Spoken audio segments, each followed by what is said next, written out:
শ্রী গুরু প্রেমানন্দে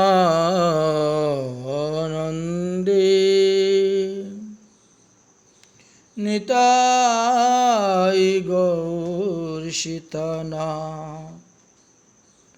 হরি হরি বল, হরি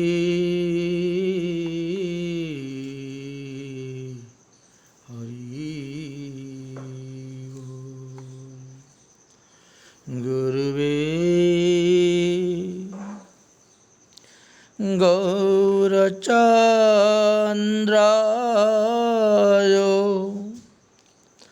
রাধিকায় তদালয়ে কৃষ্ণায় কৃষ্ণ ভক্তায়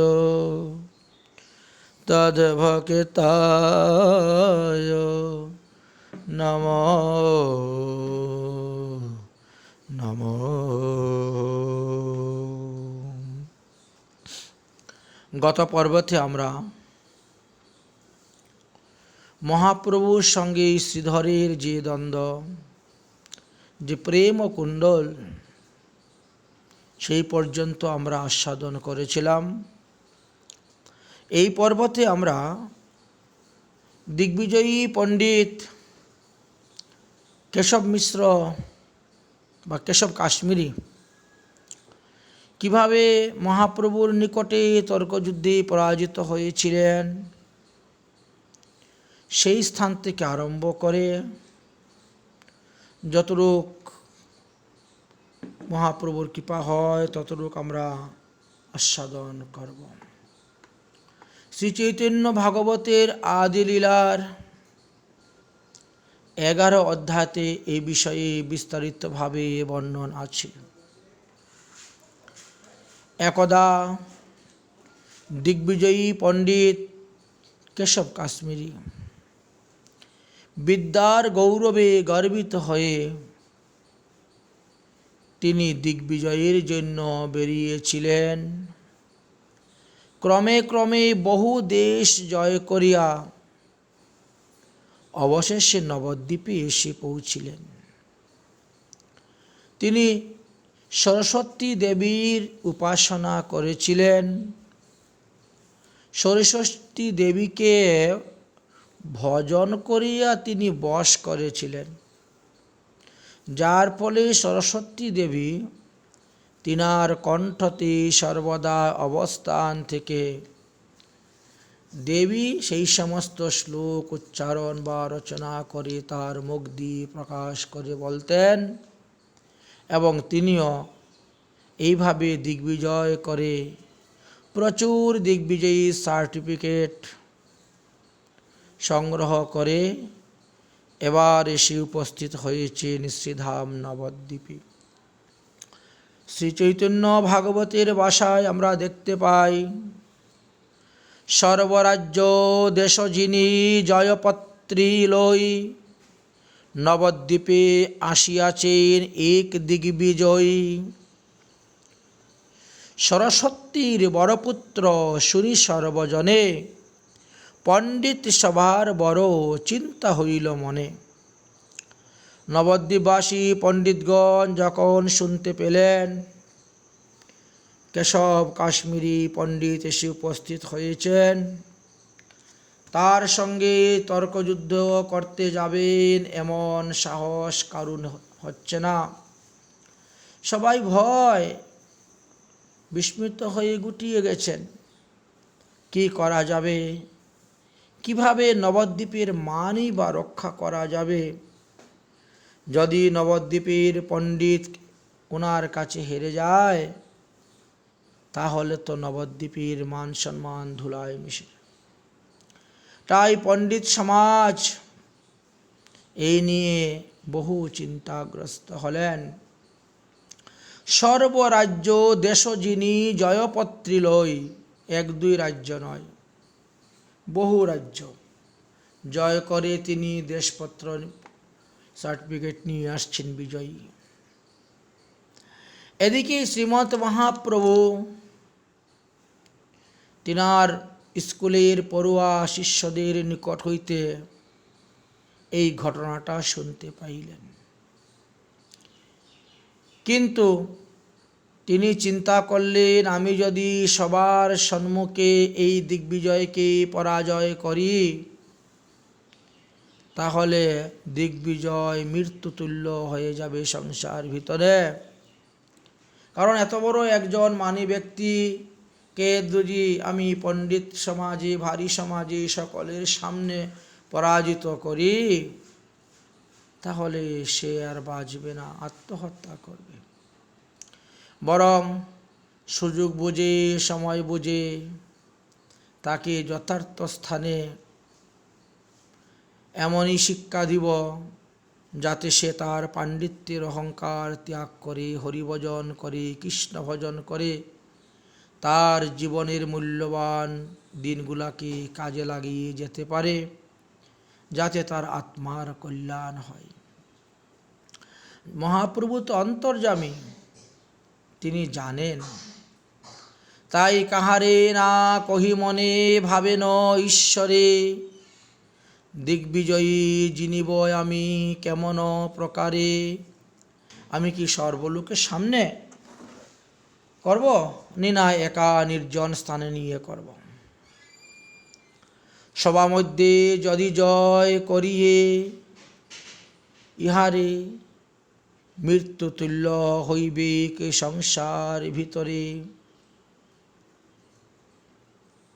লাঘবে বিপ্রের করিবে সর্বলোকে, লুটিবে সর্বস্ব বিপ্র মরিবে সুখে। তার যখন পরাজিত হবে তখন সেই পরাজয় সহ্য করতে না পারে সে মারাই যাবে এই সুখে। কি করা যায়? দুঃখ না পাইবে বিপ্র, গর্ব হইবে ক্ষয়, বিরলে সেই করিম দিগ্বিজয়ী জয়। এমনভাবে তার সঙ্গে আমি তর্কযুদ্ধ করব, এমন স্থানে যাতে সে দুঃখ পাইবে না, মরবেও না, এবং তার বিদ্যার গৌরবটাও ক্ষয় হয়ে যাবে। এটাই উত্তম। এই মতো চিন্তিতে ঈশ্বর সেই কোণে, দিগ্বিজয়ী নিশায় আইলা সেই স্থানে। মহাপ্রভু তিনার টুলের বিদ্যার্থীকে নিয়ে টুলে ক্লাস করার পর তাদেরকে সঙ্গে করে নিয়ে প্রতিদিনই বিকালবেলা গঙ্গার তীরে হাঁটেন, কোথায় স্থানে বসেন, একটু গঙ্গার মহিমা, একটু অন্যান্য বিষয় নিয়েও আলোচনা করেন। সেই দিনও মহাপ্রভু বেশ কয়েকজন পড়ুয়া বিদ্যার্থীকে নিয়ে তিনি গঙ্গার তীরে উপস্থিত হয়েছেন। সন্ধ্যাকালে গঙ্গার তীরে চলিলেন রঙ্গে, গঙ্গার জল স্পর্শ করি গঙ্গা নমস্করি। মহাপ্রভু গঙ্গার জলকে স্পর্শ করে গঙ্গা দেবীকে নমস্কার করে গঙ্গার তীরে বসেছেন। শিষ্যমণ্ডলী চতুর্দিকে বেষ্টিত হয়ে বসেছেন। মহাপ্রভু তাদের সঙ্গে শাস্ত্র আলাপ করিতেছেন। এদিকে দিগ্বিজয়ী পণ্ডিত তিনিও গঙ্গার তীর ধরে হাঁটতেছেন। হঠাৎ করে তিনার লক্ষ্য পড়ল, অনতি দূরে দেখা যাচ্ছে এক পণ্ডিত কিছু শিষ্য নিয়ে বসেছেন। অলক্ষিতে সেই স্থানে থাকে দিগ্বিজয়ী, প্রভুর সৌন্দর্য হেরে একদৃষ্ট রহি। এক দৃষ্টে তাকায়া দেখে আছেন মহাপ্রভুকে, আর লোকদেরকে জিজ্ঞাসা করছেন, ওই যে একজন বসে আছেন উনি কে? লোকজন বললেন, উনি আমাদের নবদ্বীপের সবথেকে বড় পণ্ডিত, নিমাই পণ্ডিত। ধীরে ধীরে আর একজন লোককে জিজ্ঞেস করলেন, দেখলেন ঘটনা সত্যি তাই। শিষ্যস্থানে জিজ্ঞাসিলেন, কি নাম ইহার? শিষ্য বলেন নিমাই পণ্ডিত খ্যাতি যার। এই নবদ্বীপে যাকে নিমাই পণ্ডিত বলে এক নামে সবাই চিনে, ইনি হলেন সেই নিমাই পণ্ডিত। আহা, তারে দেখি প্রভু কিছু ঈষৎ হাসিয়া, বসিতে বলিলা অতি আদর করিয়া। মহাপ্রভু বলছেন, ইহা আইসো, ইহা আইসো, আসুন আসুন পণ্ডিতজি, হে দিগ্বিজয়ী পণ্ডিতজি আসুন, আসন গ্রহণ করুন। অতি আদরের সহিত তিনাকে বসালেন। প্রথমে কিছু ব্যবহারিক সম্পর্ক নিয়ে আলোচনা করলেন। 7-5 কথা কিছু কহি বিপ্র সঙ্গে।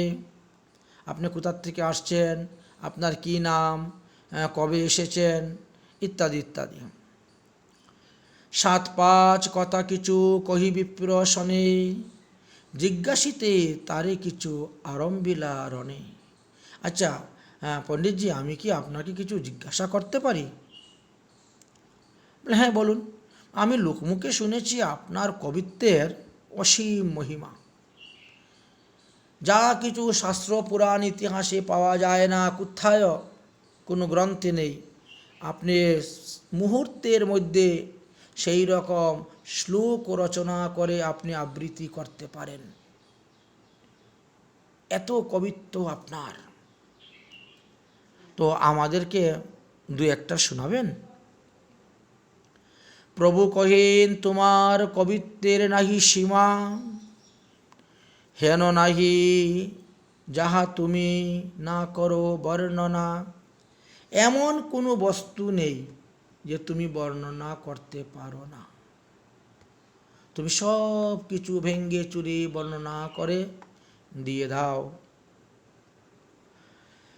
তাহলে আমি কৃপা করে আপনার শ্রীমুখ থেকে, আপনি যদি কৃপা করুন, তাহলে আপনার শ্রীমুখ থেকে আমি একটু গঙ্গার মহিমা শ্রবণ করতে চাই। মহতম গঙ্গায়া সততং মিদম অভাতি। গঙ্গার মহিমা কিছু করহ পটন, শুনিয়া সবার হোক পাপ বিমোচন। গঙ্গা শব্দ উচ্চারণ করলে, গঙ্গার মাহাত্ম্য কথা শ্রবণ করলে, গঙ্গা পূজা করলে, গঙ্গায় স্নান করলে মানুষের পাপ মোচন হয়। তাই আপনি কিছু গঙ্গার মহিমা বলুন, আমরা শ্রবণ করি, আমাদের পাপ দূরীভূত হোক। শুনি সেই দিগ্বিজয়ী প্রভুর বচন, সেই কণে করিবার লাগিলা বর্ণন। ইনার জিহ্বায় তো সরস্বতী, সঙ্গে সঙ্গে তিনি আরম্ভ করে দিলেন গঙ্গার মহিমা বর্ণন করা। পরি যদি দিগ্বিজয়ী হইল অবসান, তবে হাসি বলিলেন শ্রী গৌর সুন্দর। দিগ্বিজয়ী পণ্ডিত যখন তিনি 100টা শ্লোকে মনে করেন গঙ্গার মহিমা ঝড়ের বেগের মতন বলে দিয়েছেন, দিয়ে তিনি অবসর হয়ে গেলেন। অবসর হওয়ার পরে মহাপ্রভু হেসে কি বললেন, আপনি যে গ্রন্থ, আপনি যে শব্দ, যে অলঙ্কার দিয়ে বলেছেন, আপনার এই শব্দের অর্থ আপনি ব্যাখ্যা না করলে কারো বোঝার সাধ্য নেই। তোমার যে শব্দের গ্রন্থন অভিপ্রায়, তুমি বিনা বুঝাইলে বোঝা না যায়। এত উচ্চ উচ্চ ভাষা, এত সুন্দর সংস্কৃত ভাষায় আপনি গঙ্গার মহিমা ঝড়ের বেগের মতো বলে গেলেন। এ তো আপনি স্বয়ং যদি বাংলা ব্যাখ্যা করে আমাদেরকে না বুঝান, তো আমাদের বুঝিবার কোনো সাধ্য নাই। এতে কহ আপন কিছু করহ ব্যাখ্যান, যে শব্দের যে বলো তুমি সেই সুপ্রমাণ। অতএব আপনার রচয়িত গঙ্গা স্তোত্র মহিমার যে ব্যাখ্যা, সেই ব্যাখ্যাটা আমাদেরকে বলুন, আমরা শুনি। আর আপনার বচন তো প্রমাণ ছাড়া কিচ্ছু হবে না, নিশ্চয়ই সব কিছু প্রমাণই থাকবে। শুনিয়া প্রভুর বাক্য সর্বমনোহর, ব্যাখ্যা করিতে লাগিলেন বিপ্রবর। তিনি তখন এক একটা শ্লোকের ব্যাখ্যা তিনি শুরু করে দিলেন।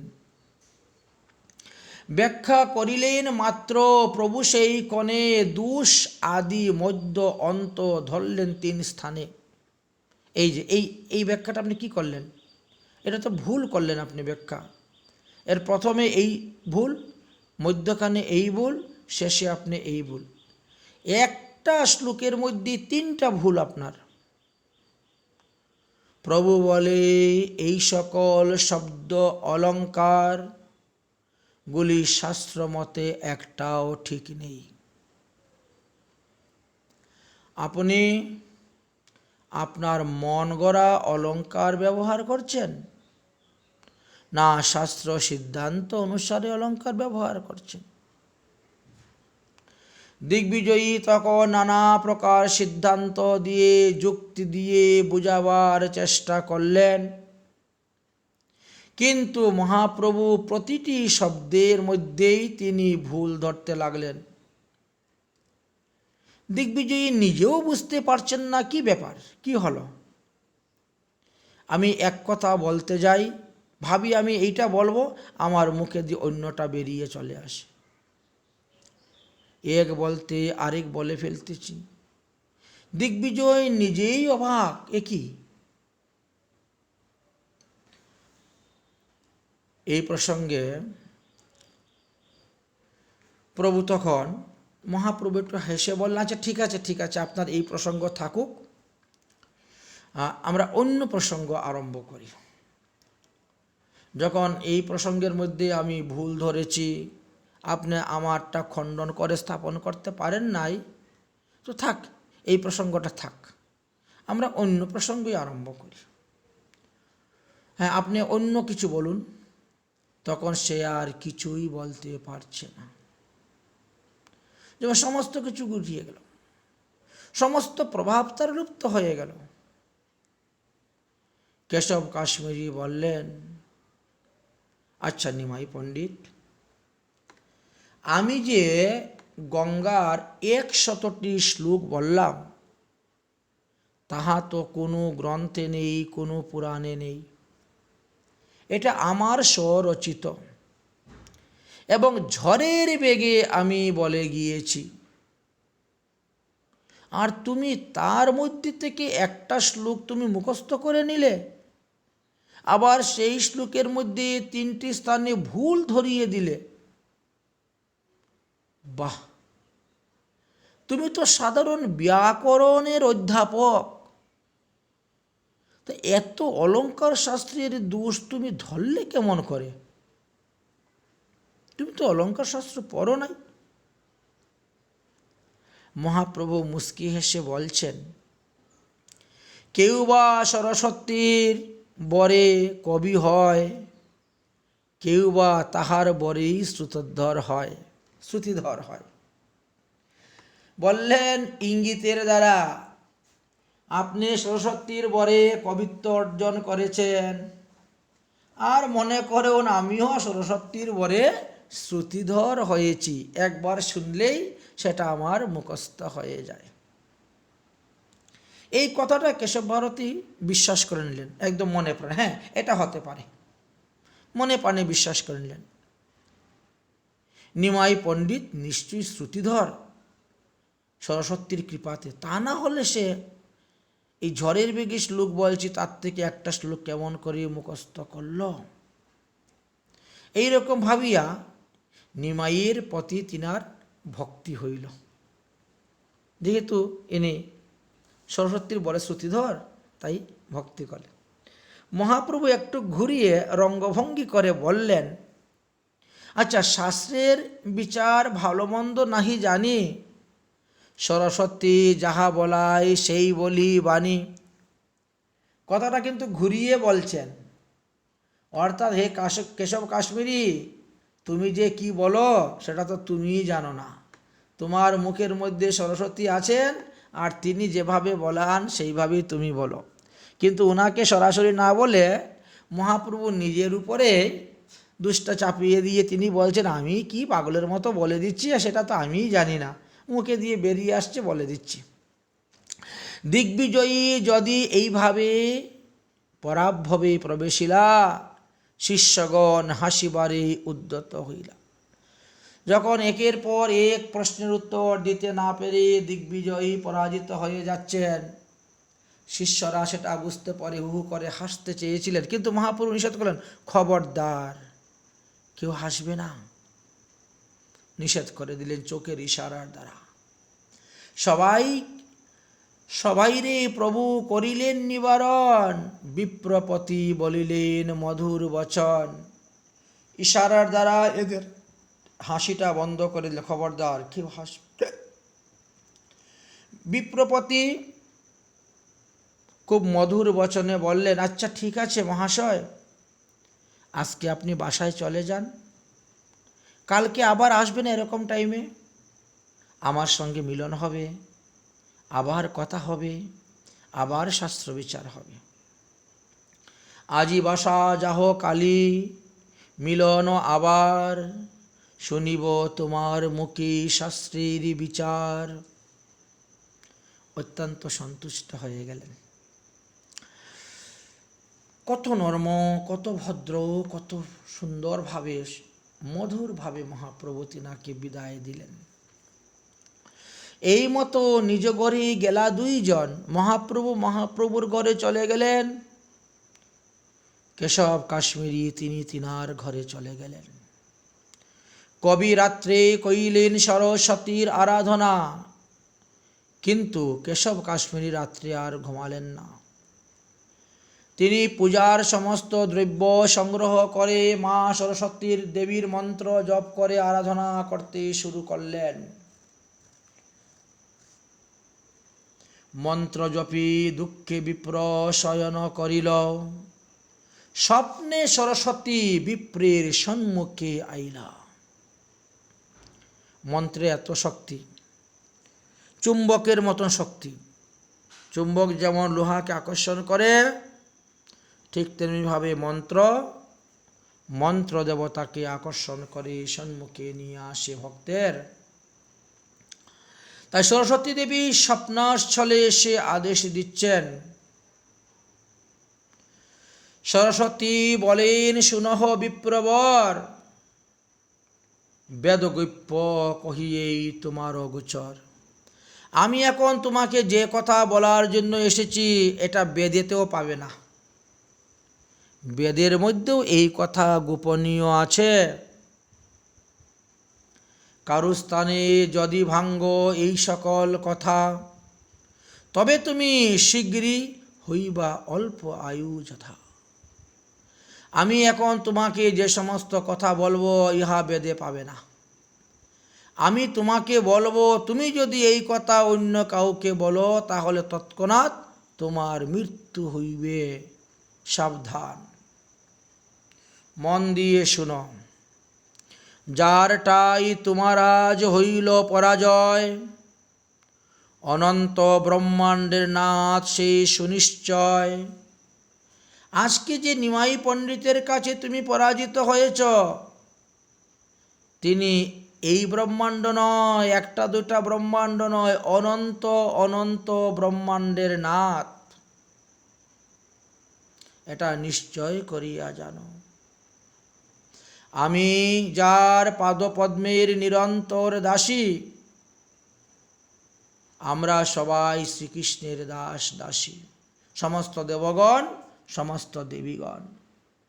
তাই সরস্বতী দেবী বলছেন, আমি সেই মহাপ্রভুর চরণের দাসী। সন্মুখ হইতে আপনারে লজ্জাবাসী। অন্যান্য পণ্ডিতের সম্মুখে যখন তুমি যাও, তখন তো আমি তোমার জিহ্বা থেকে সব বলি, কিন্তু আজ যখন তুমি আমার স্বামীর, আমার প্রভুর সম্মুখে গিয়ে তুমি উপস্থিত হয়েছ, তখন তো আমি লজ্জাবশত সেই স্থানে আর থাকতে পারি না।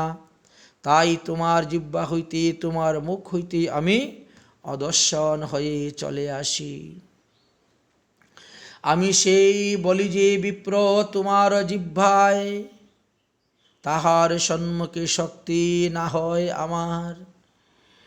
আমি সর্বদা তোমার জিহ্বায় থেকে বলি, কিন্তু আমার প্রভুর সম্মুখে তো আমি তোমার জিহ্বায়ের মধ্যে বসে থেকে বলতে পারি নাই। এই জন্য আমি চলে এসেছি। যত কিছু মন্ত্র তুমি জপিলে আমার, দিগ্বিজয়ী পদ সফল হইল তোমার। এই যে এতদিন তুমি আমার উপাসনা করেছ, এতদিন তুমি দিগ্বিজয় করিয়া যা কিছু অর্জন করেছিলে, আজকে এসে গিয়ে তোমার তা সফল হইল। আমার আরাধনার ফল তুমি আজকেই সম্পূর্ণরূপে পাইবে। মন্ত্রের যে ফল তাহা এবে সে পাইলা, অনন্ত ব্রহ্মাণ্ড নাথ সাক্ষাতে দেখিলা। তুমি যে এতদিন যাবৎ আমার মন্ত্র জপ করে এসেছ, এই জপ মন্ত্রের ফলে তুমি আজ অনন্ত ব্রহ্মাণ্ডের নাথকে তুমি দেখতে পেলে। তুমি যদি দিগ্বিজয়ী করতে না বেরোতে, তাহলে তুমি নবদ্বীপেও আসতে না, আর কলিযুগ পাবন অবতার শ্রী শ্রী গৌর সুন্দরের সঙ্গেও তোমার দেখা হতো না। চলো বিপ্র, শীঘ্রই তুমি উহান চরণে দেহ গেহ সমর্পণ করহ উহানে। আর ঘুমে থেকো না, উঠো, এই মহাপ্রভুর চরণে তোমার এই দেহ সমর্পণ করে দাও, তোমার সব কিছু সমর্পণ করে দাও, তবেই তোমার কল্যাণ। স্বপ্ন হেন না মানিও এই সব বচন, মন্ত্র বসে কহিলাম দেব সঙ্গোপন। তুমি মনে করিও না এইসব স্বপ্নে দেখেছ, স্বপ্ন বাক্য সত্যি নয়, মিথ্যাও হতে পারে, এরকম মনে করি না। এটা দেবতাদেরও গোপনীয় তত্ত্ব, বেদেও গোপন করে রাখা আছে। একমাত্র তোমার এই ভক্তিতে, তোমার মন্ত্র বসে আমি তোমাকে বলে গেলাম, এই কলিযুগ পাবন অবতার শ্রী শ্রী গৌরাঙ্গ মহাপ্রভুই হলেন স্বয়ং ভগবান। তিনি অবতার নয়, তিনি অবতারী। যাও তার চরণে গিয়ে আশ্রয় গ্রহণ করো। এত কহি সরস্বতী হইলেন অন্তর্ধান। শুনিলেন বিপ্রবর মহাভাগ্যবান, ঘুমের থেকে উঠে গেলেন। একই স্বপ্ন দেখলাম, মা সরস্বতী আমাকে একই বললেন। সমস্ত চিন্তা করতে শুরু করলেন, জানি না কত জন্মের পুণ্য আমার সঞ্চিত ছিল বলে আজ স্বয়ং ভগবানের সঙ্গে আমি কথা বলতে পেরেছি, তিনাকে দর্শন করতে পেরেছি। নিজেকে আজ কৃতার্থ মনে করছেন। বিদ্যার অহংকার, বিদ্যার গৌরব তিনার দূর হয়ে গেল।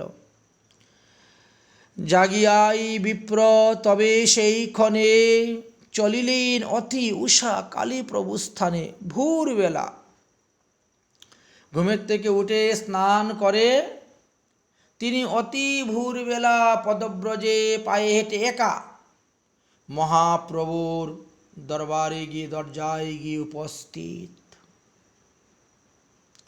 প্রভুর চরণে বিপ্র দণ্ডবত কইলা, প্রভু বিপ্রকে কুলে তুলিয়া লইলা। একই করছেন আপনি? এত বড় একজন দিগ্বিজয়ী পণ্ডিত, আপনি বিপ্রবর, আপনি আমাকে প্রণাম করছেন? আহা, বয়সে আমি আপনার থেকে কত ছোট, আমি সাধারণ একজন ব্যাকরণের অধ্যাপক। উঠো উঠো, তুলে বুকের মধ্যে জড়িয়ে ধরেছেন। প্রভু বলেন, দিগ্বিজয়ী হইয়া আপনে তবে তুমি আমারে এমত করো কেনে? আপনি এত বড় একজন দিগ্বিজয়ী পণ্ডিত, আর আপনি এসে আমার চরণে প্রণাম করছেন? ইস, কি করছেন আপনি? এরকম করছেন কেন?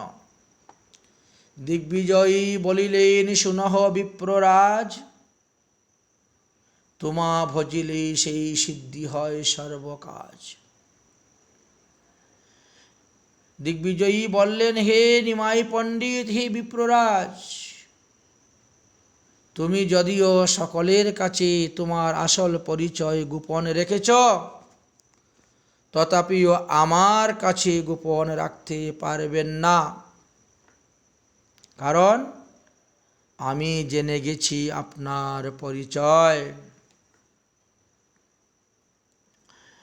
অতএব আপনাকেই ভজিলে জীব উদ্ধার হইবে, জীবের সমস্ত কার্যসিদ্ধি হইবে। যে যাহা চাইবে আপনার থেকেই তাহা পাইবে। কলিযুগে বিপ্ররূপে তুমি নারায়ণ, তোমারে চিনিতে শক্তি ধরে কুঞ্জন। এই নবদ্বীপে হয়তো কেউ তোমাকে এখনো চিনতে পারে নাই। তুমি যে স্বয়ং বৈকুণ্ঠপতি নারায়ণ, গোলকপতি শ্রীকৃষ্ণ, যত যত অবতার আছে সব তোমাতেই বিরাজমান করছেন, এটা আমি জানতে পেরেছি। এছাড়া মনে হয় আর কেউ নবদ্বীপে এখনো জানতে পারে নাই। বড় শুভক্ষণে আইলাম নবদ্বীপে, তোমা দেখিলাম তরিলাম ভবকূপে। আমি যে বিদ্যার গৌরবে ঘুরে বেরিয়েছিলাম, এতে তো আমার ভবকূপ হইতে ভবরোগ নিবারণ হতো না। আজ দেবী সরস্বতীর কৃপায় জানতে পারলাম, শুভক্ষণে নবদ্বীপে আসলাম, আপনার সঙ্গে দেখা হলো, সাক্ষাৎ হলো, আমি ভবকূপ থেকে উদ্ধার হয়ে গেলাম। তাই আমার এই দেহ গেহ সব কিছু আমি আপনার চরণে সমর্পণ করে দিলাম।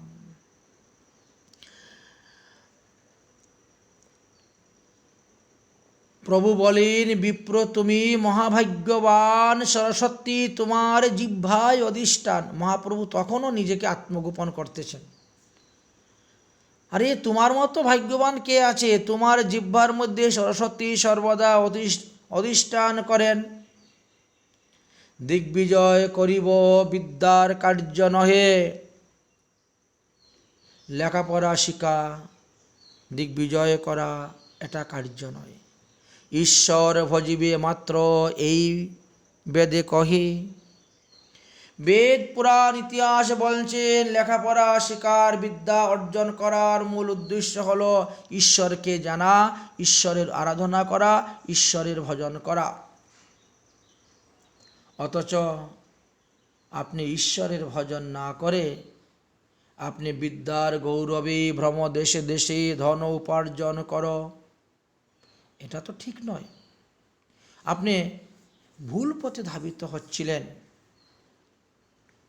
যাবৎ মরণ নাহি উপসন্ন হয়, তাবৎ সেবহ কৃষ্ণ করিয়া নিশ্চয়।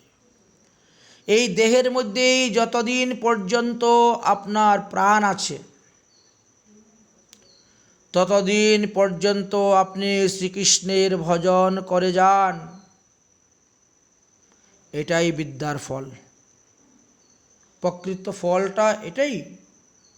সেই বিদ্যার ফল জানিও নিশ্চয়, কৃষ্ণ পাদ পদ্মে যদি মনোবৃত্তি হয়। যিনি লেখাপড়া শেখার পরে ঈশ্বরের আরাধনা করেন, তিনি যথার্থ বিদ্যা অর্জন করেছেন। টাকা পয়সা রোজগার করা, ব্যবসা বাণিজ্য করা, চাকরি করা, ওটা বিদ্যার যথার্থ ফল নয়। যথার্থ ফল হল কৃষ্ণ ভজনে মনোবৃত্তি করা। প্রভু বলেন, বিপ্র সর্বদম্ব পরিহরি, ভজ গিয়া কৃষ্ণ সর্বভূতে দয়া করি। এখন থেকে আপনি বিদ্যার অহংকার, ধনের অহংকার, রূপের অহংকার, কুলের অহংকার, যৌবনের অহংকার, এই সব কিছু ত্যাগ করে দেন। সর্বদর্প পরিহরি, ভগবান শ্রীকৃষ্ণকে ভজন করুন। সর্বভূতে দয়া করি, প্রতিটা জীবের ভিতরেই পরমাত্মা রূপে ভগবান বিরাজ করছেন। তাই কোনো জীবকে হিংসা করবেন না, নিন্দা করবেন না, ঘৃণা করবেন না, প্রহার করবেন না, সবাইকে দয়া করবেন। সর্বভূতে দয়া করে হরিভজন করুন, কৃষ্ণ ভজন করুন। আরও একটা কথা বলি বিপ্রবর, যে কিছু কহিলেন সরস্বতী, সেই সকল কিছু না কহিবা কাহারও প্রতি। গতকালকে রাত্রে আপনাকে সরস্বতী দেবী যে সমস্ত কথা বলেছেন, এই সমস্ত কথা আপনি ভুলেও কখনো কাউকে বলবেন না। যদি বলেন তাহলে আপনার আয়ুক্ষয় হবে, আপনি মারা যাবেন। অতএব যতদিন জীবিত থাকবেন হরিভজন করবেন, ততই তো শ্রেয়, ততই তো মঙ্গল। তাই আমাদের মহাত্মা মহাজনগণ তারা বলেন, শাস্ত্র আমাদেরকে কি শিক্ষা দিয়েছেন? ওরে মন, নিতান্ত জান ভাই, তুমি নিতান্ত জান ভাই। হরি না জানিয়া লাখো জানো যদি, সে জানা কে বলো ছাই, সে জানা কে বলো ছাই। যতই জানেন না কেন, যত পর্যন্ত হরি না ভজন করবেন, হরিকে না জানতে পারবেন, ততক্ষণ সমস্ত জানাটাই আপনার বিফল হয়ে যাবে। ও মন নিতান্ত জান ভাই, নিতান্ত জান ভাই। হরি না বুঝিয়া লাখো জানো যদি, হরি না জানিয়া লাখো জানো যদি, সে জানা কে বলো ছাই, সে জানা কে বলো ছাই।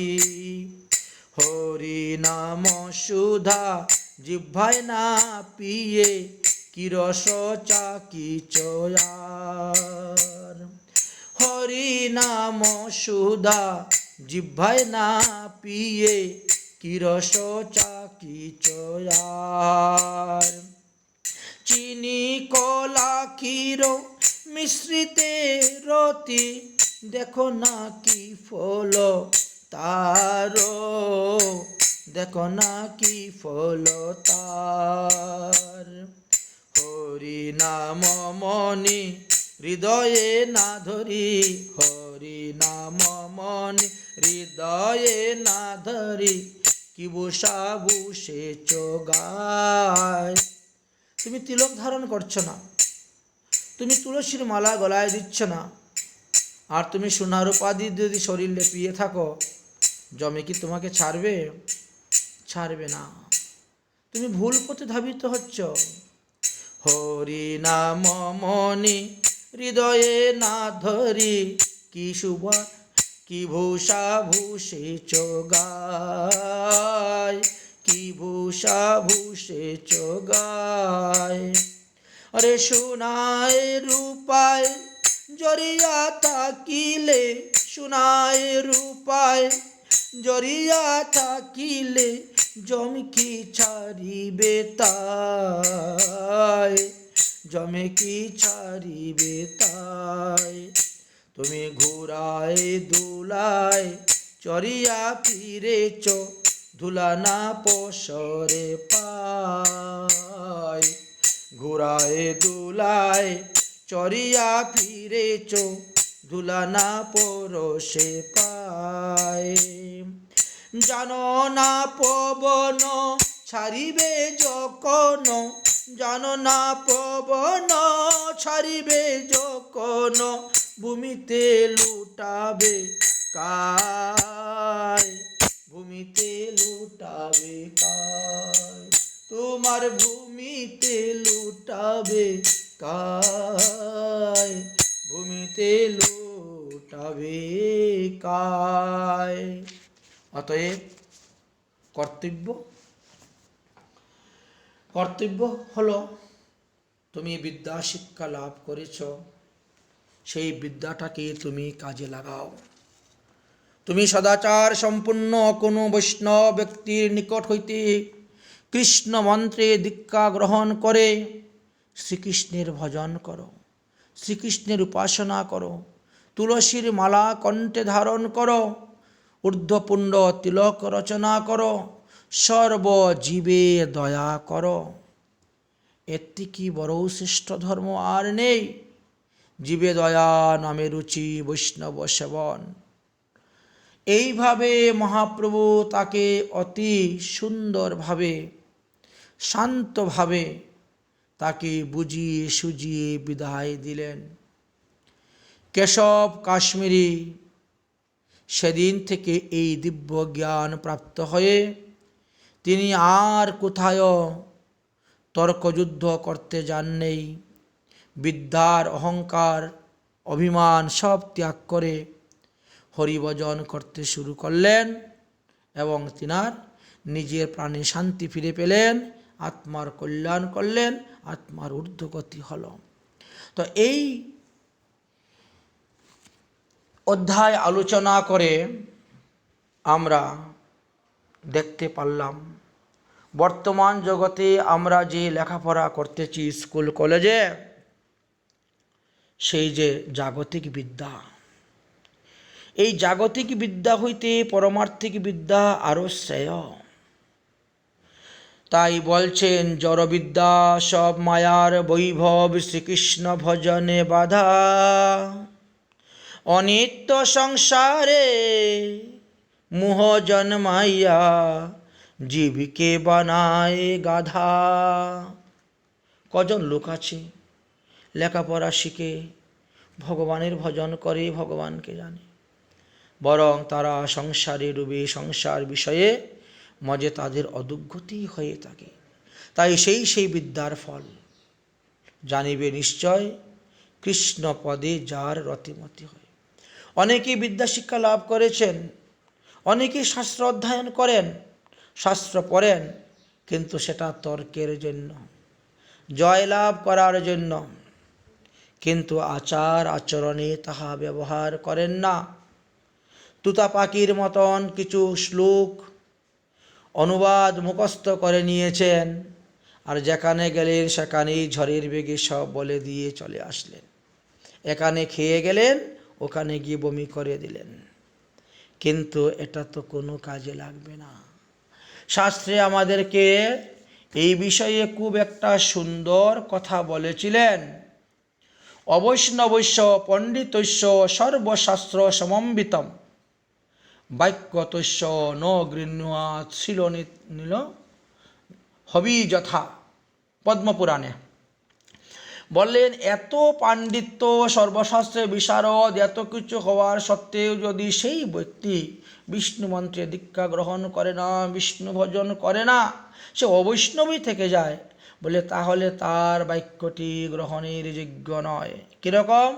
একটা কুকুরকে আপনি পেট ভরে ঘি হবি যথা মানে ঘি খাওয়ালেন, কিছুক্ষণ পরে কুকুরের পেটে তো ঘি সহ্য হয় না, হজম হয় না, সহ্য করতে পারে না, তো কিছুক্ষণ পরে কুকুর সেই ঘিটাকে বমি করে দিয়ে দিল। আচ্ছা, ওই কুকুরের বমি করা ঘি কি আর কোনো কাজে লাগবে? কোনো কাজে লাগে না।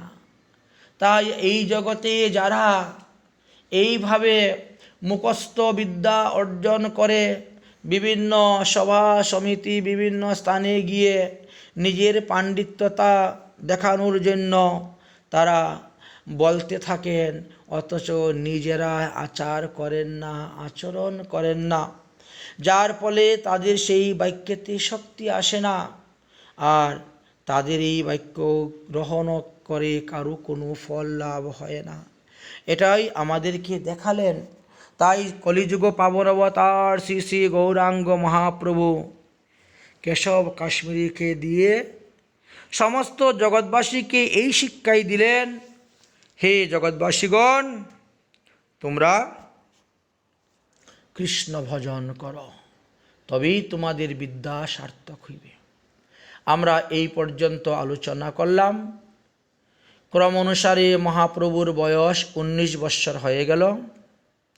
এবার তিনার ইচ্ছা হলো বঙ্গদেশে যাবেন, বাংলাদেশে যাবেন, তিনার মামার বাড়ি দাদুর বাড়ি দর্শন করবেন, পিতৃভিটা পিতৃসম্পদ ঢাকা দক্ষিণ পিতৃপুরুষের জন্মভিটা দর্শন করবেন, সেই আকাঙ্ক্ষা তিনার মনে উপস্থিত হলো।